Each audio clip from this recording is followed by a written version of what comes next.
Welcome to Lovin The Loveboat, a fond and funny look back on the world's greatest cruise ship-based television show. I'm Ishvan, singer, songwriter, and TV fanatic. And I'm Michelle, pop culture enthusiast. Join us as we relive episodes of one of the most watched TV series of all time. Occasionally deviating to pop culture charts unknown. So come aboard, we're expecting you for another edition of Lovin The Loveboat. Michelle. Ishvan. How are you? I'm all right. How are you? I'm sad. I know. I'm disappointed. Wow, but you had to know. I'm distraught, and I feel betrayed. How? You had to know it wasn't going to turn out well. Yeah, I don't know. No, I don't. Even you joking in your Instagram post was half true. Guys, hello. How are you? Welcome. Thanks for joining us today. Have you been on this journey with us? Not only the entire journey of the podcast, but the last, now 3 episodes that we have been on. Taking fan suggestions, it led us to the final episode of Season 4, which then tricked us into a cliffhanger into Season 5, and then the cliffhanger tricked us into a 2-parter. And I'm talking about being very crestfallen about this grand finale. So you're feeling okay about it? You're kind of digging it? I'm sad for how it ended, but I wasn't expecting it to end well. That's all I'm saying. All right, yeah, you know how to read these things better than I do. All right, well, let me just do a quick recap of our 7,000 storylines when there are normally 3, just in case you're joining us for the first time. But we are not, right, going to do all the guests today because it's all the same from the previous episode. It's all the same. All right, so our 6 storylines are the professor's wife, the expedition, Julie's wedding. We also have the Mangala, we have Julie's replacement, and finally we have the 3 R's. Now, ending with the 3 R's, actually, I liked the way that the 3 R's storyline kind of wrapped itself up. That one I did enjoy. I thought they did a good job with that. The Duffster really pulled it through for me. And it's fake, sometimes, New Zealand accent, maybe. Oh, God, yes, that's still there. It's still present. Well, sometimes he would do it, sometimes he wouldn't. Love. Right, love? When he felt like it. All right, well, I don't even know where to begin, really. I mean, maybe we should just, we're still wherever, in Australia. Yeah, same people. There's last episode. It opened kind of fun with the crew and the quad. Yeah, the crew all enjoying a nice super pink bike ride together. This is really fantastic. I mean, this beats a rush hour any day. Duffy's bicycle was such a great idea. Thanks, but if you'll remember, my suggestion was for a bicycle built for 2. Yeah, I do remember. That's why I suggested we bring the whole group. Hey, Doc, turn left this next corner. No, man, we're going right up here. No, man, we're going right. Give me a hacksaw, turn left and right. I noticed, well, actually, seeing Vicky and the captain interact then when Vicky was showing him the dress that she bought to be Julie's bridesmaid, she hardly was in that other episode. Well, there's so much going on. I guess it's kind of hard to shoehorn the new sort of cast member into the proceedings, I guess. I don't know. Yeah, you're right, though. I had almost forgotten she was on the Australian trip until she showed up with her dress that she bought herself shopping in Australia. Yeah, it was adorable. It was. You know, actually, one thing I did love about this episode, other than, the relationship between the captain and his daughter, was the aquascope. Did you see the aquascope? Oh my God. As soon as I saw it, I thought of you immediately. I didn't know what the hell was going on. I thought it had gone completely sci-fi and some creature was climbing out of the ocean or whatever. But you guys, if you have not seen this, in the very beginning, they're giving you, again, the Brady Bunch flavor of, the new locale. But then also the Duffster and the woman who's trying super hard to win his heart, they go on some sort of crazy underwater expedition to go sightseeing on something called the aquascope. I wonder if they still exist. Oh my God, it was so amazing. It looked like a shoehorn made out of that weird looking Tesla vehicle. It looked like it was that material. But it was the bottom was clear. So a bubble so that you were down in the bottom and then there was a driver up top. I have never, ever seen something like that in my entire life on television of the past or anything in the No. present, and I absolutely love the aquascope. I really appreciate they were giving us quite the flavor of Australia, all the way from like indigenous people with their dancing, Yeah. and it was very informative. Yeah, but you know what? Doc is a man of the world. He's seen it all, and he wasn't even lured to the aquascope because much like the previous episode, his sort of like, storyline opens by seeing Michelle Phillips still distraught because she just cannot put two and two together with the Duffster, and so he goes over to counsel her. Hi, Miss Carroll. Hi, guys. Is something wrong? Remember our deal? Deal. Oh, yes. Is some Romeo bothering you? I'm afraid that Juliet is bothering Romeo. Oh? I think he likes me. But I've never gone after a man before. Well, this might be a good time to start. Why don't you just tell him how you feel? I'm afraid that if I talk to him, the words just won't come out right. Well, then don't talk to him. You're an English teacher. Give yourself a composition assignment. Write to him.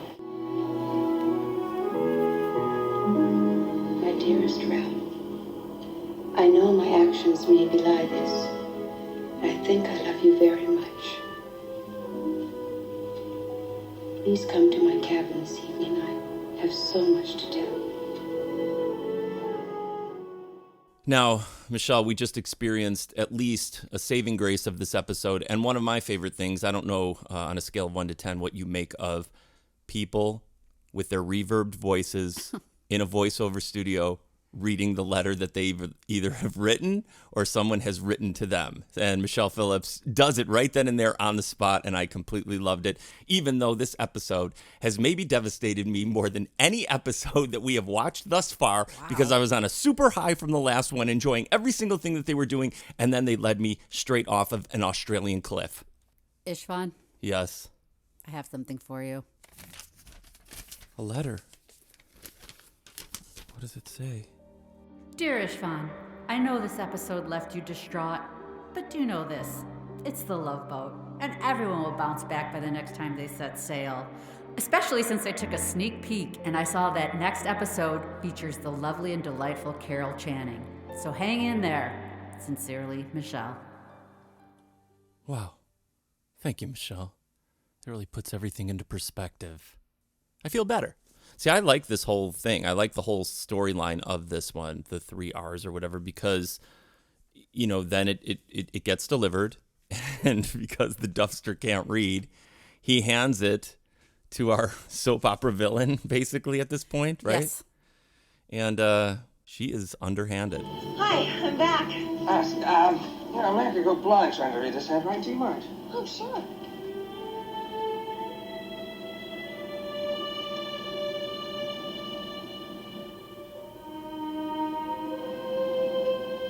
Ralph, dear, I feel a little awkward. It's from that lady friend of yours, Barbara.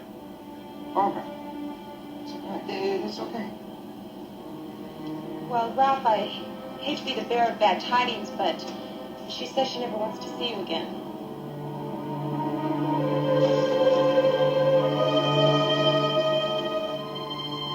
Well, it's pretty direct, isn't it?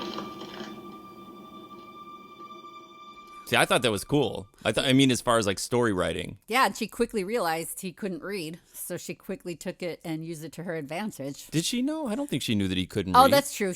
Because he just handed the letter off to her. Yeah, Like he you're said something like he had some excuse. He was the king of excuses to getting around skirting the issue that he Well, could then not that was read. pretty risky because she did hand it back to him, but he crumbled it up and threw it into the ocean. Oh, I guess you're right. Yeah, well, but so still. that was a big risk. Still, if she didn't though, know. that was kind of a cool little twist. Mm-hmm.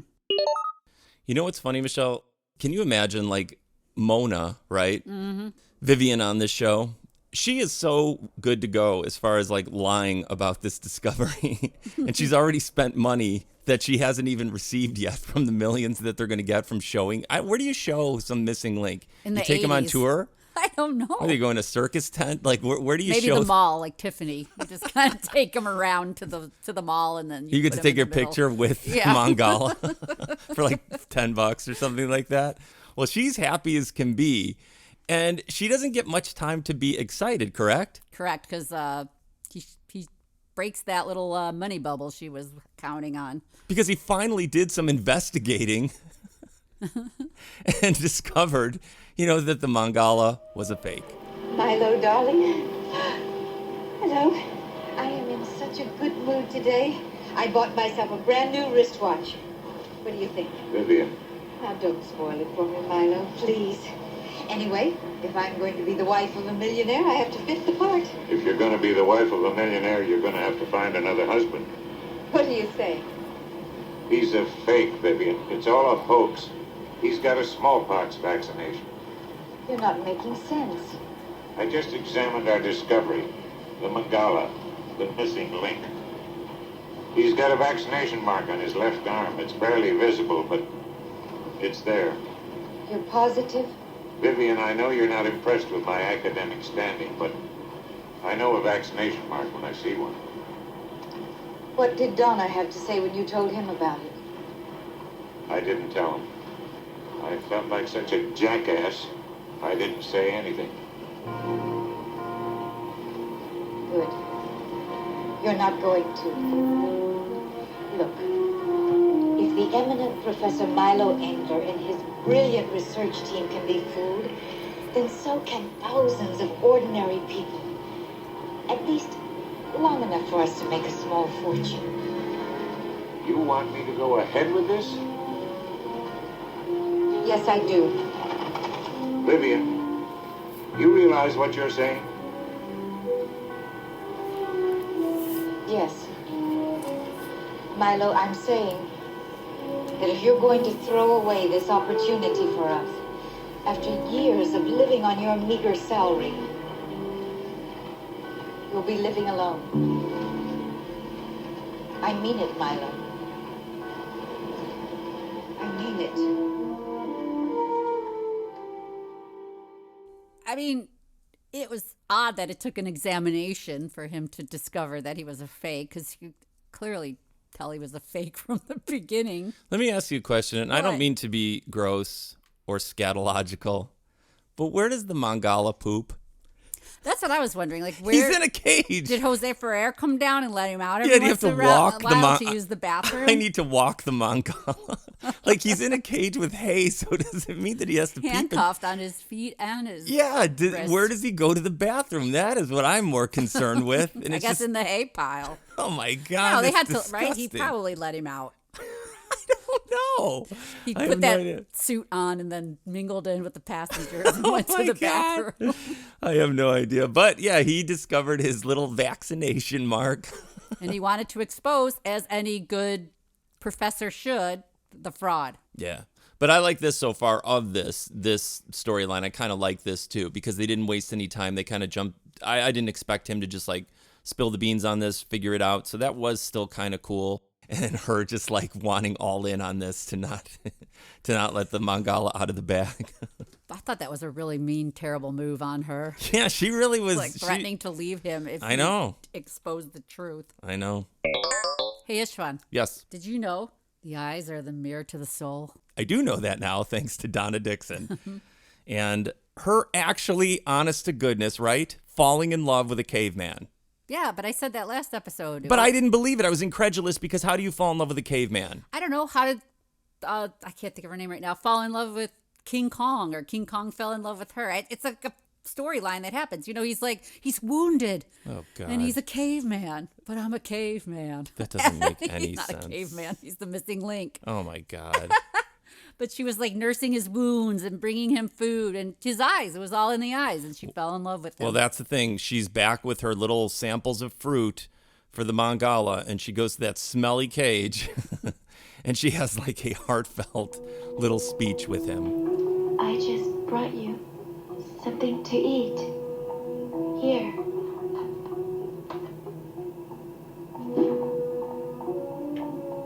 Look at you. Locked up like that. We should have left you in the jungle where you could just live your life and be free.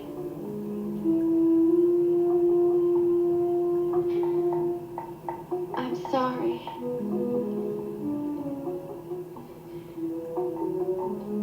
I'm sorry.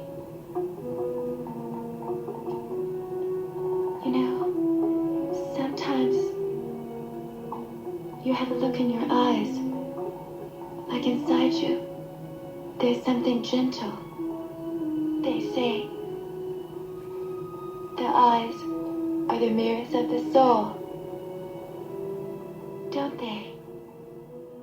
You know, Michelle, I have to kind of defend Colonel Potter because he does seem also like he's in the ballpark. I think we're always talking about the age ranges, but I think this is the older version of still someone maybe being a little bit older than his female partner. Mm-hmm. Wouldn't you say he was like a little older than? Probably. Katherine I was Helmond? thinking about it. Like, I was like, how old are they on this? Is she 40 and then he's 50? Because everything. I don't know. But she's the point I'm trying to make is she's hot to trot. She's an attractive older lady. And I think, you know, there are no lengths that you wouldn't go to hang on to a woman that fine. Captain, I haven't seen you all day today. One of the few drawbacks to my job, Mrs. Endler. Something wrong? No. No, actually, I was just wondering where Milo is. Oh, I saw him earlier on the way to the hole. There were some examinations. Ah, here he is. Professor Endler, I'm curious to know what you found in your examination of the Mangala. I found quite a bit, Captain. Are you ready for a surprise? Or perhaps a better word would be shock. I'm not sure. I found that while the Mangala outwardly appears to be human, he has many traits and physical characteristics of the earlier primates. On this, I'll stake my reputation.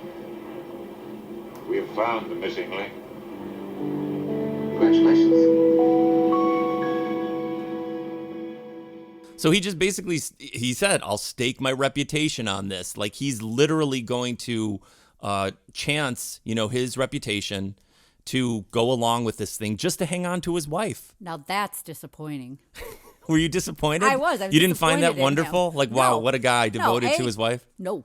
Because A, I felt she was terrible for putting the pressure on him. And then B, I was sad that he did that.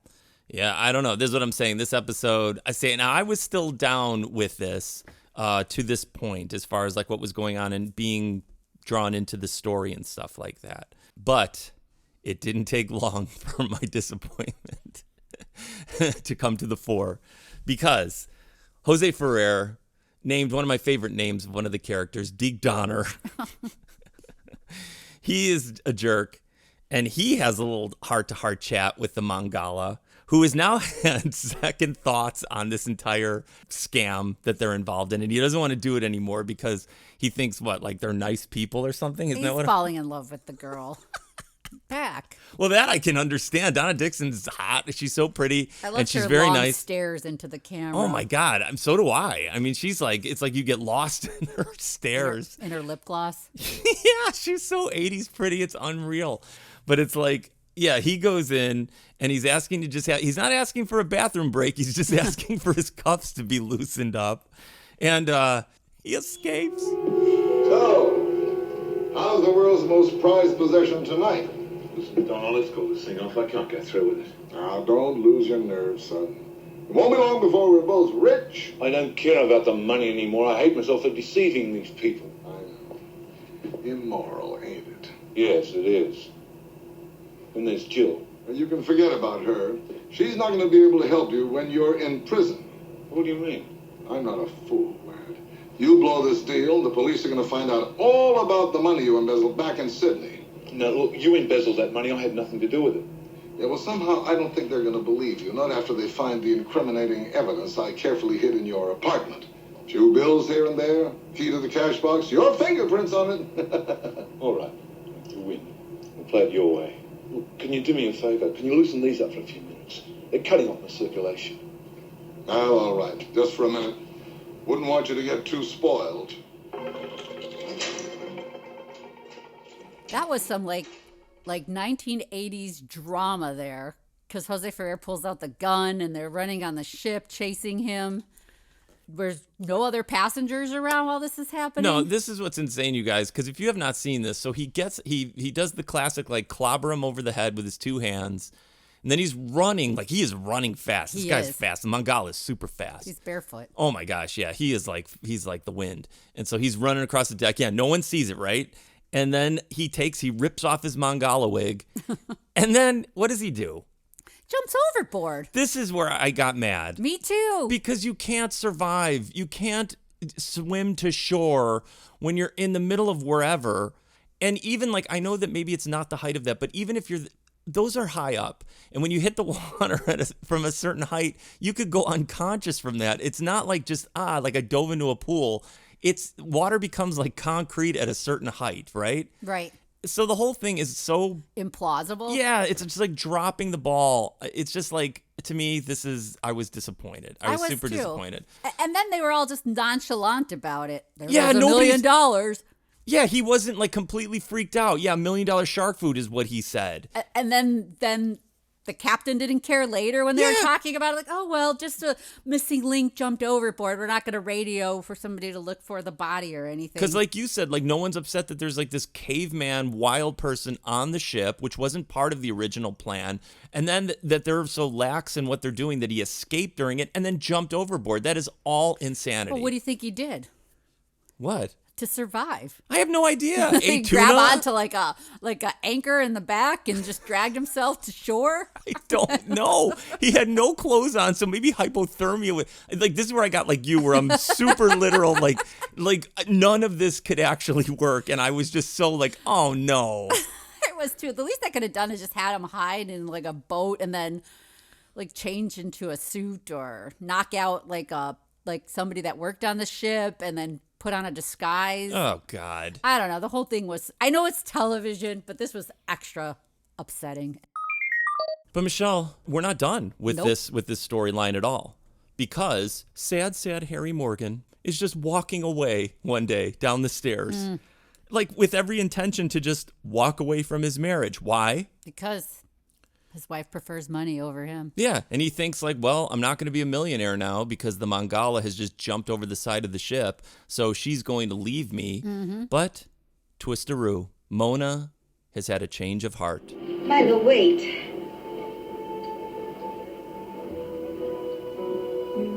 You weren't going to leave without me, were you? Vivian, I'm never going to be a millionaire. And you're never going to be happy as a scientist's wife. No point in us going on. Nothing has changed. You're wrong, Milo. I've changed. When you kept quiet about the Mangala being a hoax, I realized then how much you really love me. And I also realized how unworthy I am of that love.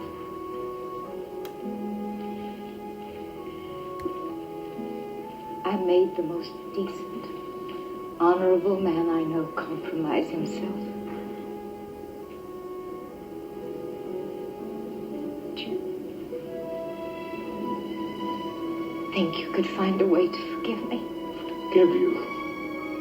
Vivian, I love you.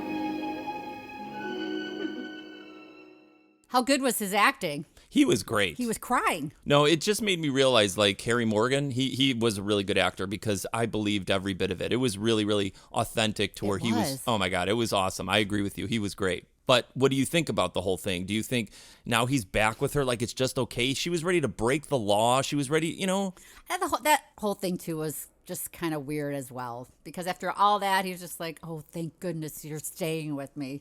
I like that she like, you know, like recommitted to him and that and like, that's maybe like she had like this change of heart and I don't even know what it's called. Like it's not just a change of heart. It's like she saw what was more important and the commitment that he had to her, but the means that they went through to get there is outrageous. I guess that's what it takes.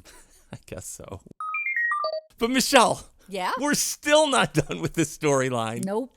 Because this, in lieu of Love Bow, where all serious things take place, we are in Australia, so you have to go somewhere else. The two anthropologists break up with one another because, as you said, she really, truly was in love with a caveman, and I decided that she had some variation of jungle fever. Like, because she genuinely had fallen for it. And he said that. He's like, I knew when I saw you with that guy. It's not a guy. It's some weird creature. Like, at this point, they still think he is the missing link, like a caveman or whatever. And he's okay with it. I saw how you fell for the caveman. That guy, it's nuts. It was totally nuts. I was not expecting that. No. I was expecting them maybe to break up, but not expecting him to be like all cool with her falling in love with. No, it was wild. It was totally wild. So many curveballs in this episode.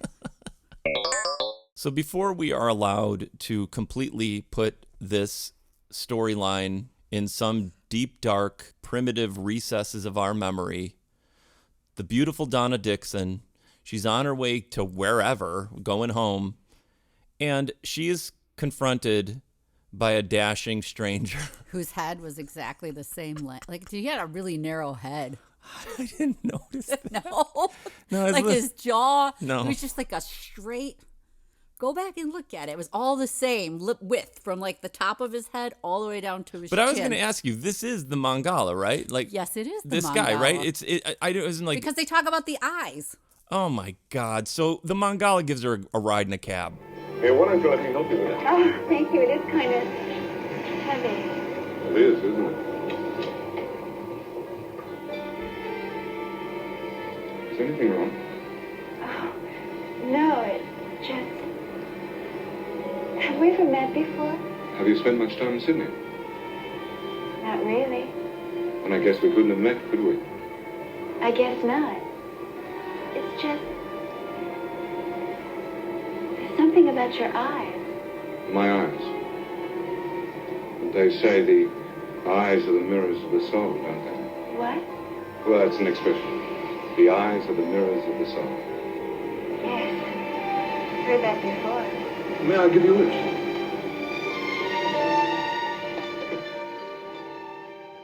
But what was he doing? Like, was he coming back to look for her? Maybe, because he had the suit on. Somehow he got to shore and bought a suit.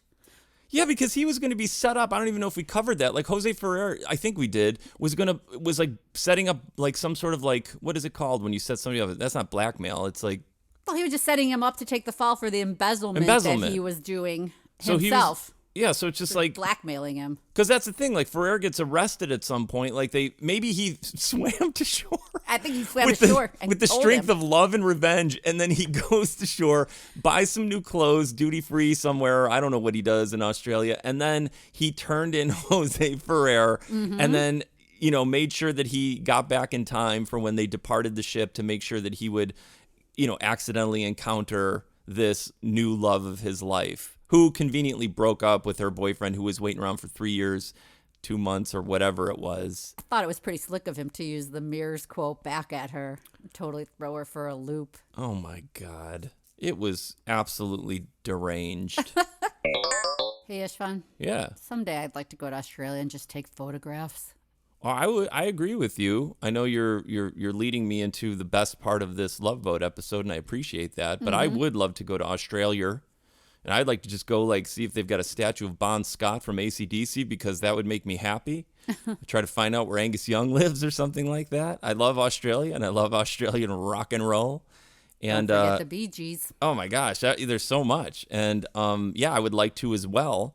And that's what our one of our protagonists was suggested by Doc to go do, I think. Mm-hmm. Michelle Phillips, she was snapping some shots, but. Is there a twisteroo? Yes, there is. Yeah, a good one. I like the way that this one ends. I did too. Because, wait, what happens? Jenilee Harris and Patrick Duffy are also sightseeing over there. Yeah, and you think she's got him, that she's won this whole sort of tug of war over the Duffster, but they twist it on you in a pretty great way. Sure is an impressive place, isn't it, Ralph? Look, Connie, I'm sorry. But I'm afraid that my mind is somewhere else right now. I know, but there's one very special attraction here, which I think you ought to see.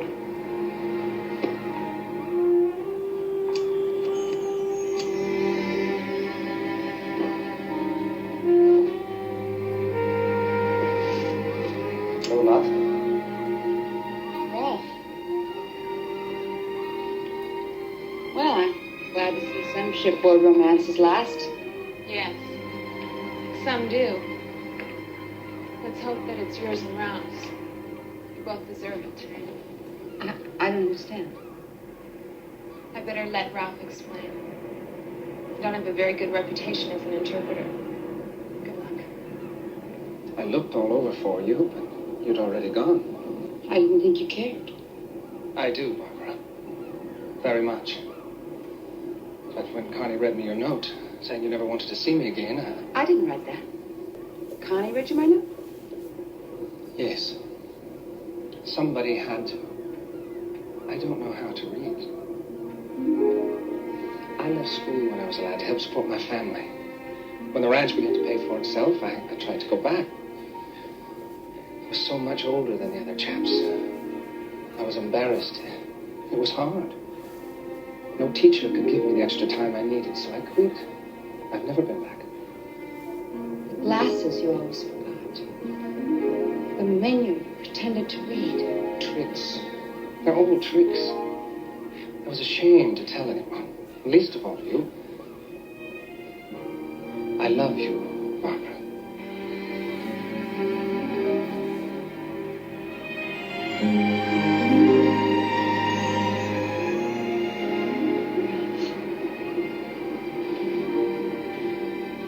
You'll never have to be ashamed again.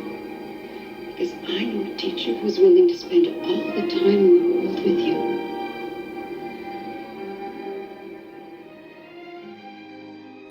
So she also had a change of heart. Yeah, it was a little clunkily done because she just walks out of frame, like just walks away forever. It was also clunkily done because he had earlier stated to her that he was in love with Michelle Phillips, yet they had not spent any quality time together. Well, it's the same thing with the letter that she wrote. I think I'm in love. I think they said it.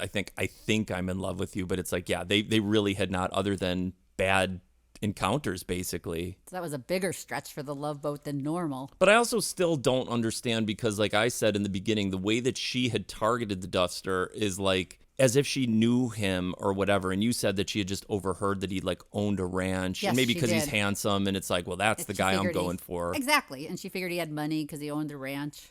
I guess. Little did she know until later that he can't read. She didn't care. You know, I have to read. But that was weird too. What? His excuse for not learning how to read. What was it? I was so baffled by this whole thing. I think I missed the whole thing. He was away at boarding school, but the family needed him home to work on the ranch. Okay. So they pulled him out of boarding school. Okay, that's fine. Uh-huh. But when did you learn to read? What grade?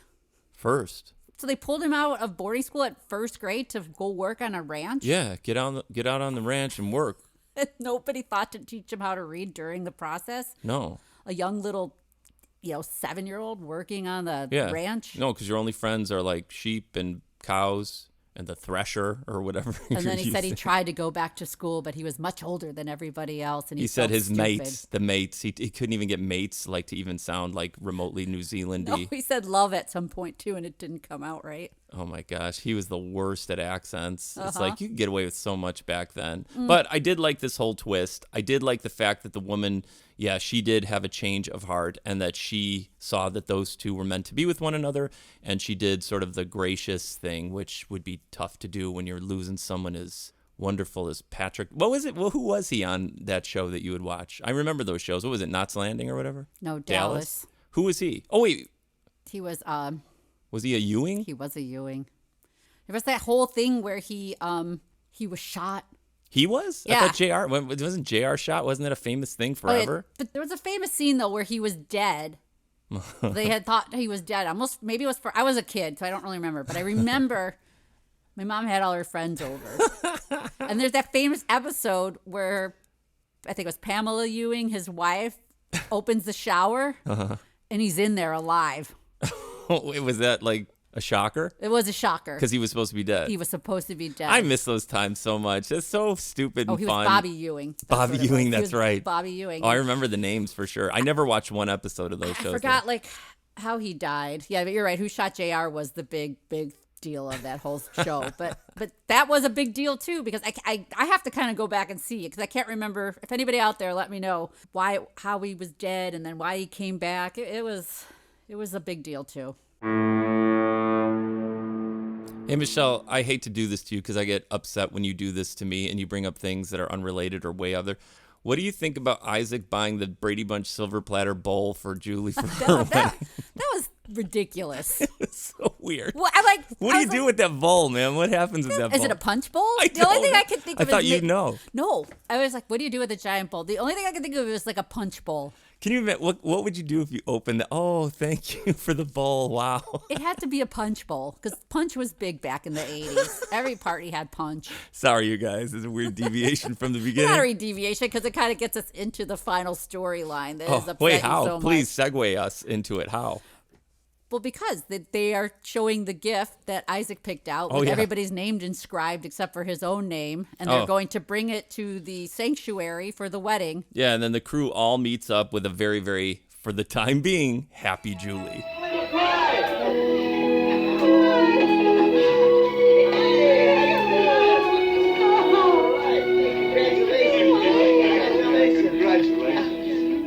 Oh, I'm so glad you guys came here.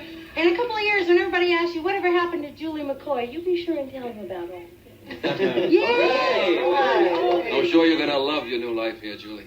Yeah, and if anybody ever asks me what happened to you, I'll have my answer in full color. Well, let me show you some of my animals. I enjoyed and was slightly upset by the animal feeding montage of the crew. Because they're manhandling all of these animals. Isaac kept picking up that kangaroo. Put his goddamn hat on that kangaroo's head. It was making me mad. Me I'm too. Like, just let the kangaroo be a kangaroo. I was really hoping it would have just punched him in the face. Or like Vicky pulls the poor koala off the tree that doesn't want to be taken off of the tree. It's a sanctuary. Oh my God. It's not a petting zoo. No, leave them alone. As we always talk about, back in the day, zoos were a nightmare and people treated animals so bad. And I still have terrible, terrible memories of that stuff.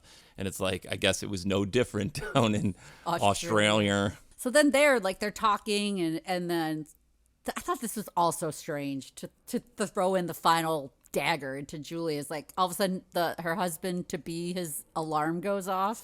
Yeah. And he's like, some silly pill my brother wants me to take. Oh, God. Like he didn't disclose anything, any health information to her prior to them getting married.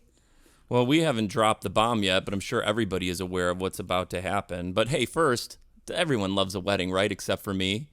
I hate weddings on television shows. I hate the new kid that they show on a show, but we're at a wedding. It was a pretty packed wedding chapel for none of Julie's actual family being there. And for them putting this thing together in a week's time. Absolutely. And Tony's brother prior to this takes him aside to give him a little great news. And then his expression, did you see his expression when he was standing in the front by the altar and then she's coming down the aisle? Like his look he had of a revelation. Horror on his face. Why would his brother tell him some devastating news right before his wedding? I have no idea. I'm like, well, don't you get the results from the blood test that you were talking about prior to the day of the wedding? Or were they just like flying through the procedure and then they got burned? I have no idea. But he is standing there waiting to marry the most wonderful woman on the face of this whole planet. In his Sorry, grandmother's ladies. wedding dress. And then he runs out. Come before me, united in the holy bonds of matrimony. The solemn and serious step you're about to take. You're about to take each other for better, for worse, for richness or poverty, joy or sorrow. I'm sorry, I can't. I can't be through with this, Julie. I'm sorry.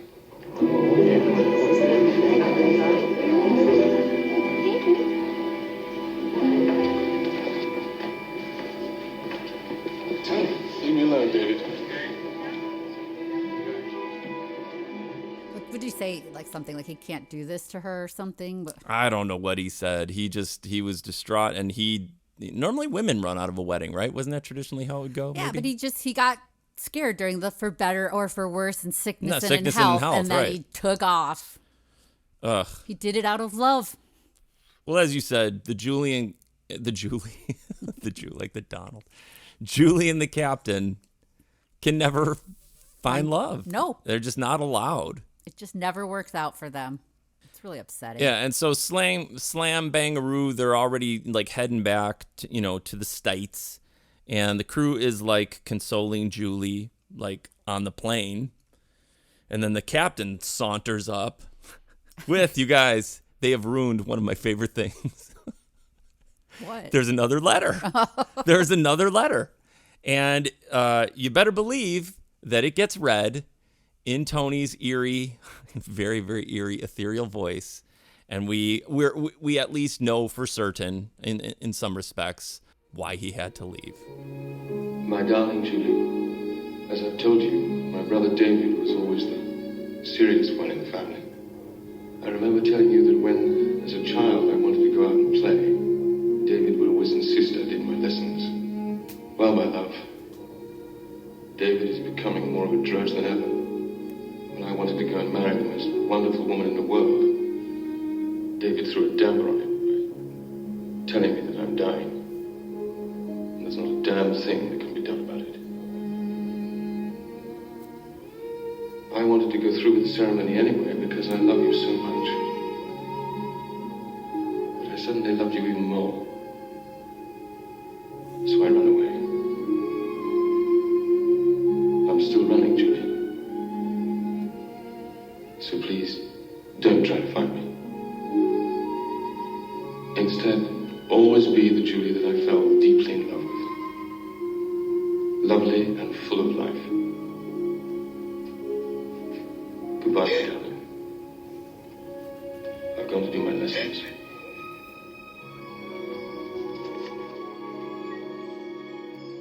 I'll point out again, Julie's crying was fantastic. Guys, I will be posting the one photo that I took of her shocked look as she's reading this letter. Her eyes were like bulging out of her skull. I know. It was so. I hope she, again, won an Emmy for that. There's a lot of sadness. It would be tough because like her, I guess like competition would be Harry Morgan for this very same episode. Right, being that's true. Distraught and crying on camera. Who did it best? I don't know. So guys, I mean, Julie does not get a happy ending. no, we don't find out what he's ailing from. We don't get to know specifically what it was, but I was completely upset by this choice. You couldn't have had something happen to the grandma. You couldn't have had something happen in some sort of different way. You know what I mean? You had to make it to where he ends up dying. Right. I was hoping it was going to be more like she can't live in Australia away from her family, so they have to just not. Yeah, get her married blood test comes back and she's allergic to Australia. She can't stay in Australia. I don't know. Just something that is like not him dying. Well, and then being a wimp and then leaving her rather than fighting it out together. Julie is a sweetheart. She would have stayed with him and nursed him till the end. Probably. You're probably right. But I guess she's young and he didn't want her to do that. She should have left with that Dennis Cole guy or whoever. Who'd she fall in love with? The other person that had the 2 kids. Remember that? Yes, they keep pushing her with the kids on this. She should have left with that dude and her whole life would have been better. Wait, who was the guy? I can't remember who the guy was. He was a little bit older. Yeah, I can't remember. Oh, wait, it was the dude who was in Woody Allen movies. Oh, yes. With the tight perm. I can't think of his name. Yeah, me neither. But like, she should have gone with him, and that would have been better. And they moved to some remote, weird place, like in Alaska or something like that. Right. So remember? what's the difference? Oh! And again, they have her like hanging out with 2 kids, flying to Australia by themselves. Yeah, she's molesting 2 children on the plane because she's lost her mind from grief. Well, she's just fixing their hair. Guys, last episode, I was saying I was going to, give money to Chris Willis. I'm taking that money back. I'm withdrawing that $5 that I offered, and I am taking it back because this episode upset me immensely. Except for the Duffster, he was the saving grace of this. I couldn't take it, and I was very disappointed by the way that they wrap these things up. Mangala jumps into the ocean. How did you guys feel about this? Did you enjoy this? I know that people have differing opinions. They like things like that. You love a wedding that gets destroyed by a fatal malady. It wouldn't be Aaron Spelling, though, if there wasn't any drama involved. I know, but, just killing someone like that I don't know. It felt unnecessary to me. It was. How does the Mangala not die when he should have died? And I wouldn't feel bad if like a caveman guy dies who you don't really know who he is. That would have made better sense in a way. And then some other way to like get rid of this doctor, this veterinarian. I didn't realize how accurate it was going to be that he was going to die. I was joking around before. He didn't die yet, but he will be dying. Oh, God. All right, so guys, thank you so much for joining us on this unexpected 3-part journey. And I do want to thank Chris Willis because this was pretty fun. Ultimately, it was. It's not her. I'm suing the estate of Ben Jolson and Art Bear. That's what I'm going to do. We're going to be rich. Don't worry, Michelle. You're going to finally be rich too, and you can buy any jewelry that you want because I am suing them for the way that this devastated me emotionally. I was telling Michelle, I want to do like we pick for the next one. We're going to do like a wild card pick of one that looks really fun for us. We're going to go back to a traditional fun. Kind of cleanse the palate. Yes, absolutely. And we are going to find we hope it'll be good, but we're probably going to choose it by the person that's on, like a Carol Channing or just somebody fun that we love, because there were a lot of people that I was noticing from like season 3 and beyond that I'm like, oh my gosh, this person was on. Oh my gosh. So we need to do something like that. We still are encouraging everybody to share their favorite episodes, yes. Weird episodes, non-dying people episodes, please. So yes, if you have any favorite episode or something that like you remember or it had some crazy person in it or anything or some, like a cave person jumping overboard and surviving, please send it to our Instagram, Loving the Loveboat, LOVIN, The Loveboat, and let us know.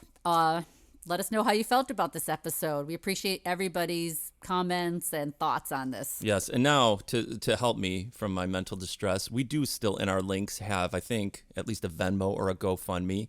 I mean, that was the reason that it sent us astray, because we didn't reach the goal that I was striving for.